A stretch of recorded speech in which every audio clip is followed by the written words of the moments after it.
Kami po sa Muslim Alliance, 10 ng aming mga kasamahan, yung mga leader namin, hindi po kami papayag na lapastanganan ang karapatan ng mahal nating Vice President na si Sara Duterte Carpio.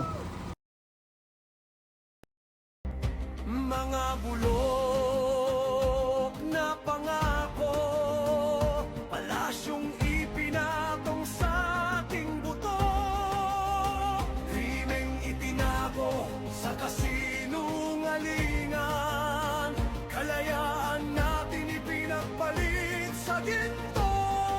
Kami ay apoy na hindi mapatay, hakbang ng matapang, sabay-sabay, sigaw ng bayan, lumaban na, mga sakim, durugin na,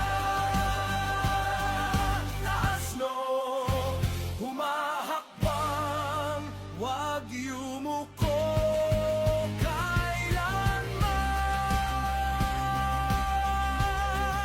Kami ay apoy na hindi mapatay, hakbang ng matapang, sabay-sabay, sigaw ng bayan, lumaban na, mga sakim, durugin na. Paano po natin sila? Sila yung Muslim Alliance for Sara Duterte sa pangunguna ni former Mayor Akhtar Marmar at kanilang spokesperson na si Engineer Nasib Malawani.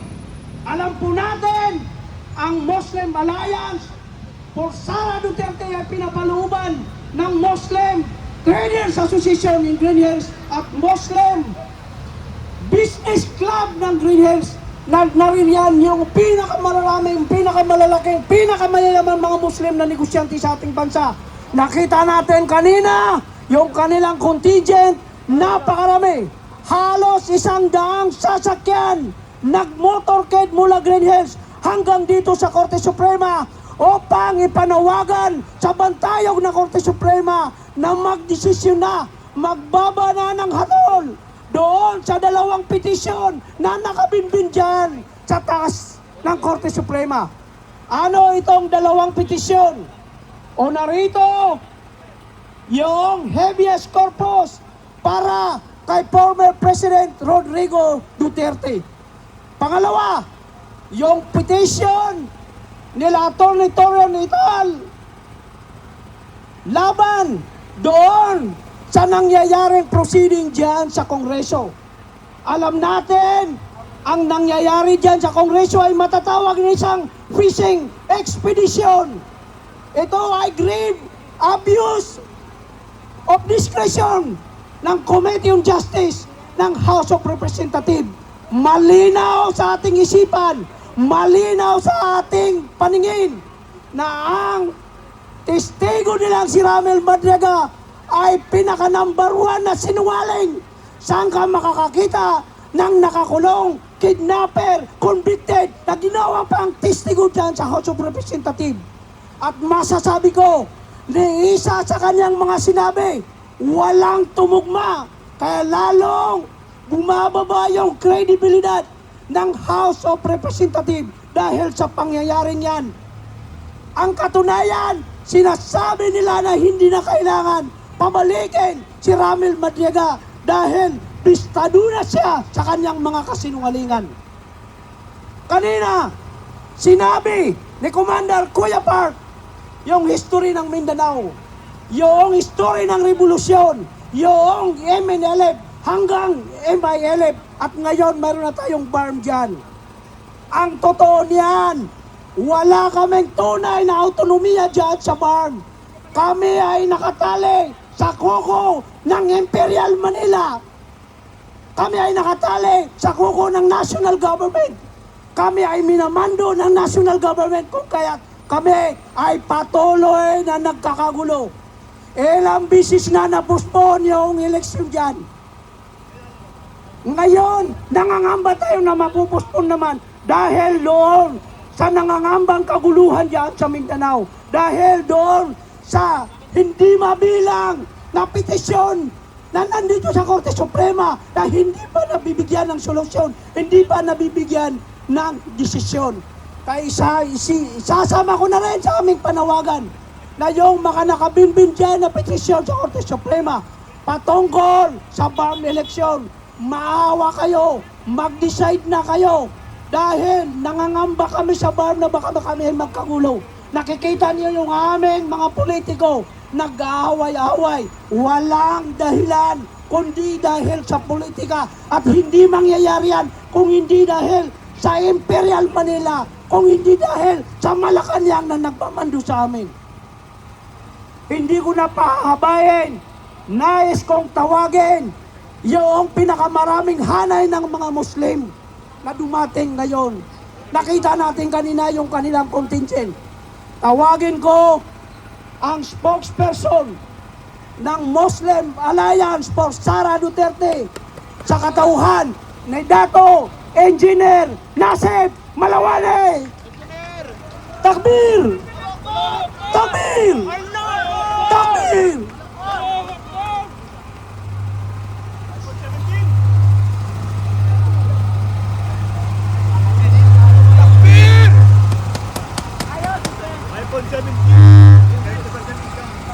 Assalamualaikum warahmatullahi ta'ala wabarakatuh. Magandang umaga po sa inyong mga kababayan namin ng mga non-Muslim. Gusto kong pasalamatan ang iba't ibang Duterte supporter. Alam naman natin, yung mga supporter ng Duterte po ay hindi nabibili ng pera ito. Alam natin kahit mabilag tayo sa araw, hindi natin talagang para lang may parating natin yung mga hinaing natin kung ano ang tama yung mga decision ng Supreme Court at saka sa Congress. Isang adala lang po ang pagtungo namin dito, pagpunta namin dito sa Supreme Court. Una po, para ipanawagan yung habeas corpus ng mahal nating presidente, si Tatay Digong, na kung saan, bukas na po, April 22, sa isang araw, ay hearing sa ICC. Dapat po yung Supreme Court, maglabas sila ng desisyon nila. Pangalawa po, yung pangalawang Pangulo natin. Alam naman natin na aping-api na siya. Alam na mga kapulisan, mga kasundaluhan, na masyadong inaapi yung Vice President natin. Kami po sa Muslim Alliance, 10 ng aming mga kasamahan, yung mga leader namin, hindi po kami papayag na lapastanganan ang karapatan ng mahal nating Vice President na si Sara Duterte Carpio. Alam naman natin na talagang yung pinaglalaban nila ay para lang sa kabutihan ng bayan natin. Yung pinaglalaban ng Duterte, walang iba kung hindi makikinabang ang bayan nating mahal na Pilipinas. Kaya po, kami ay lubos na nagpapasalamat kung sino man ay may busilak na puso magtungo rito sa Supreme Court para ipanawagan natin na sana maglabas na sila ng TRO para po matigil na ang impeachment sa mahal nating Vice President.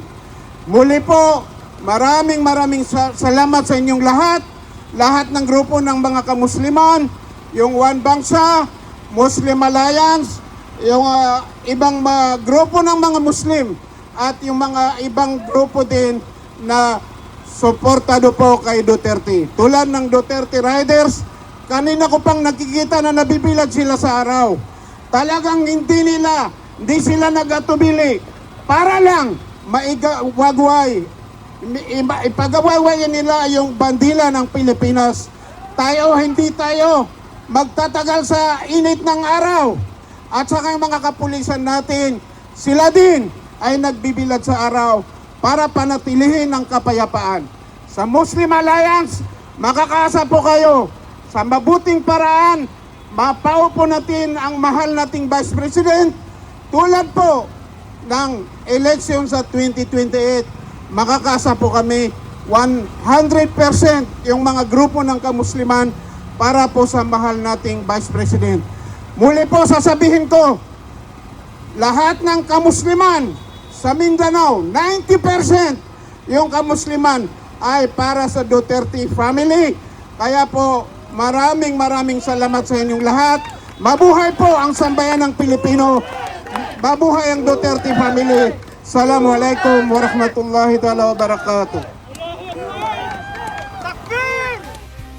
Lumaban na mga sakit, durugin na.